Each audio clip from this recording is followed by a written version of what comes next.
Sister, thank you for waiting. Would you please state your name and occupation, then state your question? I'm Sakina D'Souza, and I'm a Catholic. I believe Brother Yusuf was a Catholic before. I would like to ask him the simple question. He was brought up like a Catholic, but what made him change?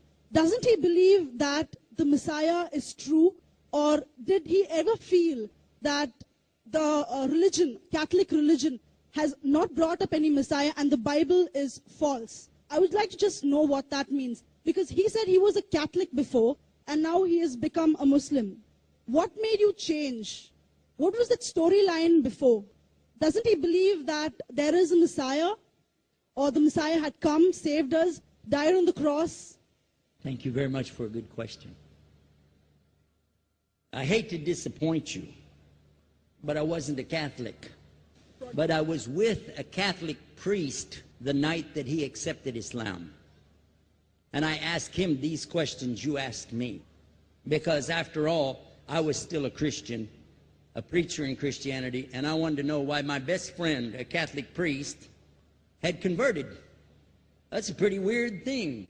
A Catholic priest is not like a regular preacher in the Protestant religion. A Catholic priest has given up everything. He's given up his life to be a Catholic priest. When he enters into this realm, he's basically given away everything. He can't have a wife, he can't have children, obviously no grandchildren.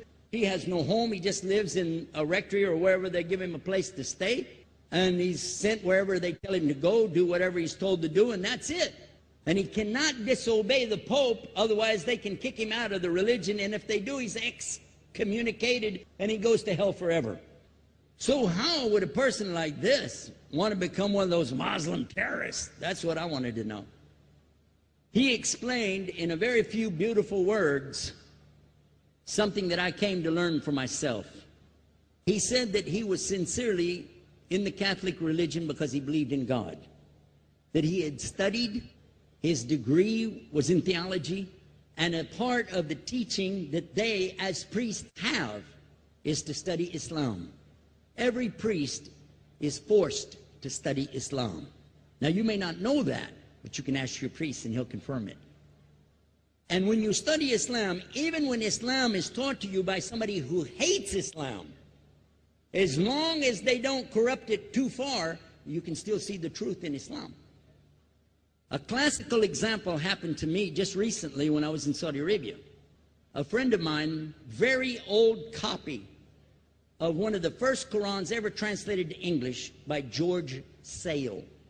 George Sale hated Islam, he hated the Muslims, but when he translated the Quran to English, he was true to the text of the words. Although maybe not getting all the meaning, he certainly was true to the text of the words. I was shocked when I read it. Have you seen it? You know what I'm talking about? Amazing. And listen to this. George Bernard Shaw, for instance, is one of many, a long list of people who read this and realized the truth of Islam. When people see the truth of Islam, it can change them if they want to be guided. If they want the truth, it can change them. You might think, I'm a Catholic, I'll never be anything but a Catholic.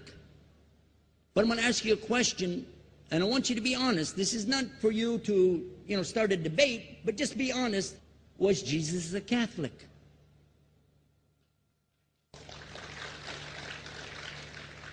And it's not open to debate, so there's no point in opening that up, because you know and I know he wasn't. The Catholic Church was in business about 300 years before Jesus was born. It's on their website. Don't go like this. It's on their website. That's where I took it from. The Catholic Church was really started in Rome by Alexander the Great. Do you know what the word Catholic means? It means universal. It was the universal church for the Roman Empire. If you didn't join it, you could not be a Roman citizen. And it was opposed to the teachings of Judaism and opposed to the teachings of the early Christians for more than 200 and some years. And they were diametrically opposed to each other to the extent that it was the Romans killing the early Christians. Now, if you understand that, and you go to their website and read, they didn't even take over Christianity until the year 325 AD. And when they did, they changed a lot of things, again, referring to their own website. But if you want to check it in Britannica or Americana or grow your encyclopedias, go ahead and read about the Catholic Church. When, in August of 325 AD, at the Nicaea Council, they took over, first thing they said was, let's change the date of the birth of Jesus to be the same date as that of Mithras, which was the god, one of the gods worshipped there, and also the sun god's birthday was the same day, December the 25th, believing it to be the shortest day of the year. And Constantine was a sun worshiper of Sol Invictus. Go to the website, read it for yourself. There are a lot of points, but not the least of which, even today, if you go in any Catholic church, and I have, you'll see so many portraits and statues and idols and images throughout the whole place, that for the one who's never experienced that, for a Muslim who knows about these images, he'll be like, whoa, a'udhu billah.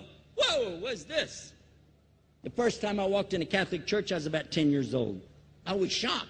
I was shocked at the idols and statues everywhere, because in the Protestant religion, we were brought up to believe that the second commandment was just as important as the first commandment. The first commandment in the Bible, in Exodus, is the same as the first commandment in the book of Deuteronomy. It says, I'm the Lord your God that brought you out of the land of Egypt in the house of bondage. You know no other God beside me. Beside me there's no other gods. Thou shalt not have any other gods beside me. How many in this room agree with that commandment? Raise your hand. You notice the Muslims are raising their hand, because it means Ashhadu la ilaha illallah. That's the first commandment for us as well. The second commandment you have clearly says, thou shalt not make any idol, any graven image of anything that creeps upon the earth, swims in the sea beneath, or flies in the air above. And I was sitting in a church one time, sitting there in the morning service, watching, the preacher talk, and, they go on and on and on, and sometimes you lose your train of thought. I was looking. Whoa! On the front of the podium, there was a fish. A fish. For the symbol, make you fishers of men. They had a fish. I said, whoa. Then I looked up above his head at the big stained glass window, and it had a dove, and he had the olive branch in his mouth. The dove is flying, the bird, I said, whoa. And then I look over here, and there's a cross with a man hanging on it. And I said, wow, they didn't miss a single one. They got them all. Something walking on the earth, something swimming in the sea beneath, something flying in the air above. So look at these two things. Clearly, the first two of the 10 commandments, bang, bang, boom. Because if you said God is more than one, where did you get it from? When Jesus is talking to his own companions and they ask him, what's the greatest commandment? Mark 12:29. Clear.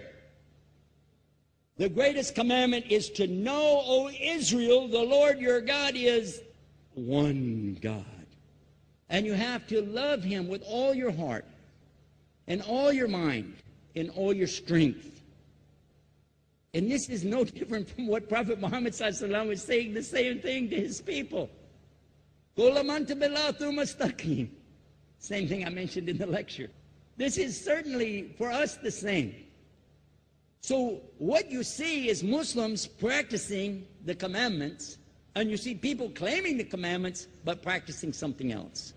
And I have seen more converts from the Catholic Church than any other of the many sects of Christianity, and especially from the nuns, priests, and even an archbishop. And all of them are better than me.